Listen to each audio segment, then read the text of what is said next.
各位老板好，我是帮你做笔记的阿福。今天我们来聊一点接地气的行业。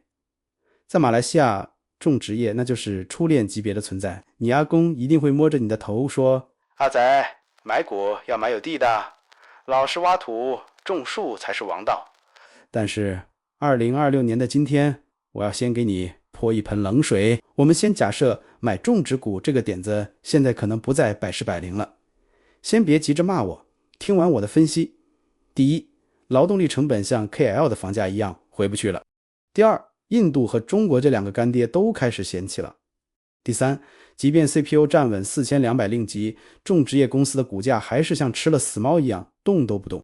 等等阿福，你讲到这样过分， CPU 4000多块很高了咧，以前2000多块大家不是照样买马赛地，怎么现在变垃圾？小心，这就是散户最容易掉进去的经验陷阱。以前是低成本高产量，现在是高通胀高合规低增长。今天我们就用这份2026投行报告把种植业这层皮给剥开，看看你是去收割财富还是去当那颗被割的韭菜。2025年大马 CPU 产量2030万吨，创下2017年以来新高，听起来很 steady 棒逼逼，对吧？对啊，产量高不是代表卖得多咩？这都要怀疑。稍安勿躁，你要知道这些产量是怎么来的，是因为之前几年因为 MCO 缺外劳，果子烂在树上没人割，现在外劳大军回来了，把之前的债补回来了而已。但是投行在报告里用了一个很高级的词，叫生物性休眠。树也会休眠？它是要冬眠吗？马来西亚哪有冬天？逻辑是这样的，树不是工厂里的机器，你按个 button 它就出货。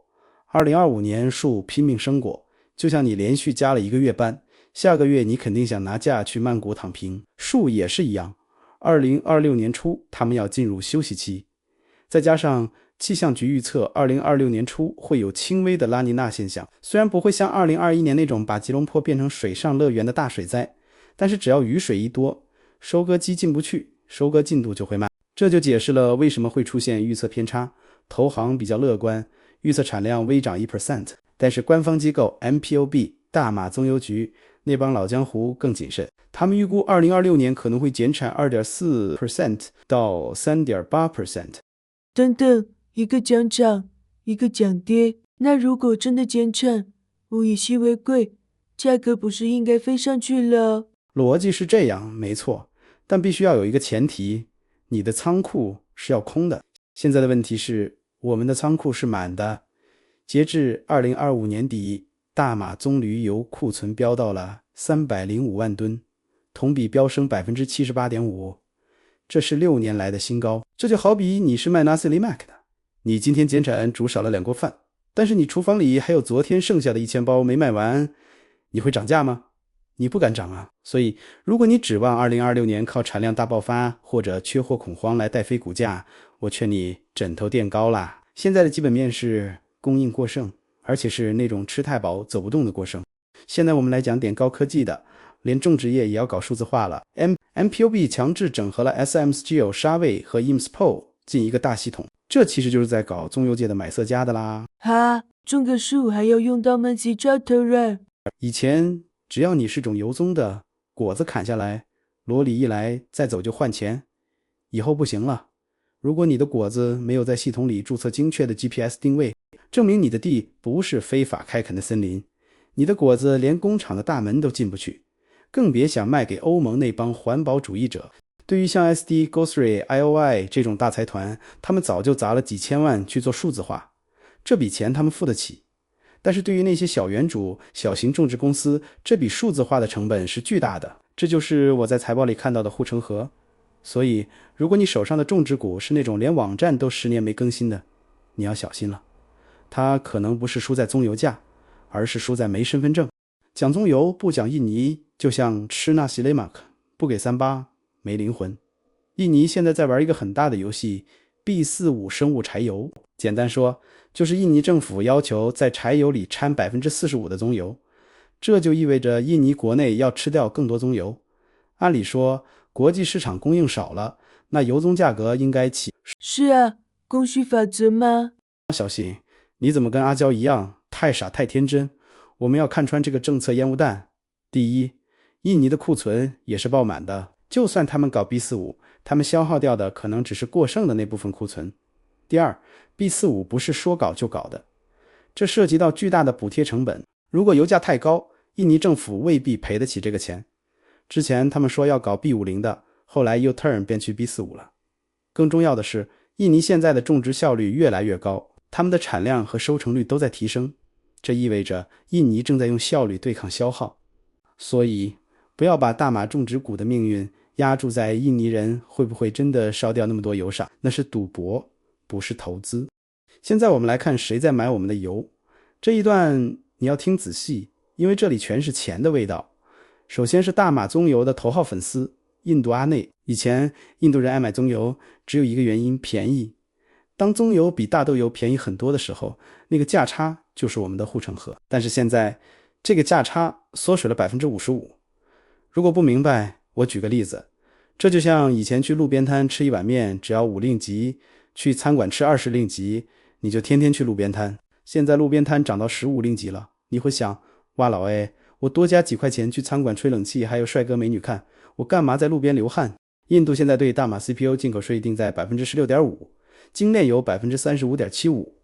他不仅想少买，还想逼你只能卖原材料，不准你赚加工费。结果呢，大马对印度出口按年跌了 37%， 这就对我们的种植业带来了伤害。看完了印度，再看他的好哥们儿中国。中国的情况更让人担心，中国的餐饮业、食品加工业对棕油的需求正在萎缩，大马卖给中国的棕油按年跌了 38%。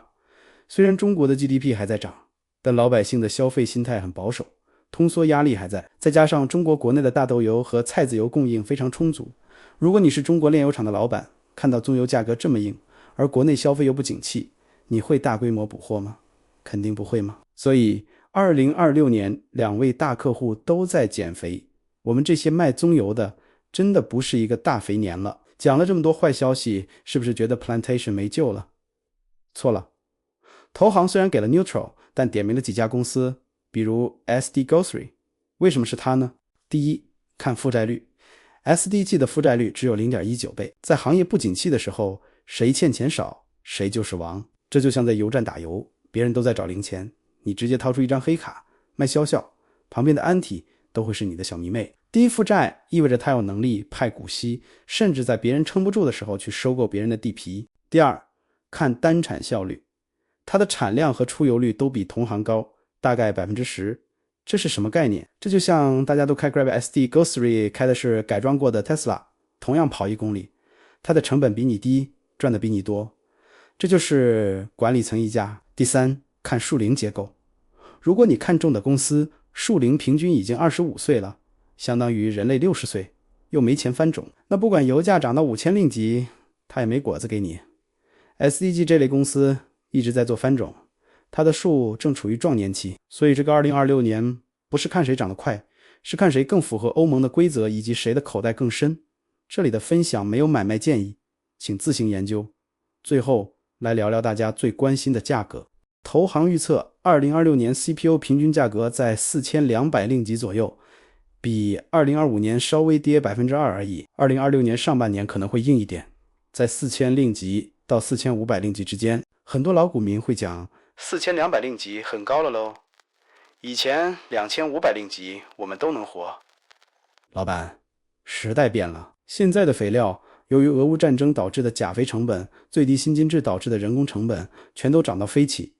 4200令吉的价格对种植公司来说就是那种保不死但也发不了横财的状态。总结一下，如果你是那种追求刺激想要1年翻倍的投资者，2026年的 Plantation 可能会让你想打瞌睡。它就像是那种开在 Taman 里的老字号茶室，不会突然上市纳斯达克，但每天生意都很稳。如果你把股票当成传家宝，只要每年有 dividend 的收，公司不倒闭就行，那你要盯紧那几家低负债、高效率、数字化达标的头部公司。好了，这份视频是基于投行报告的逻辑拆解，纯属逻辑推演，不是买卖建议。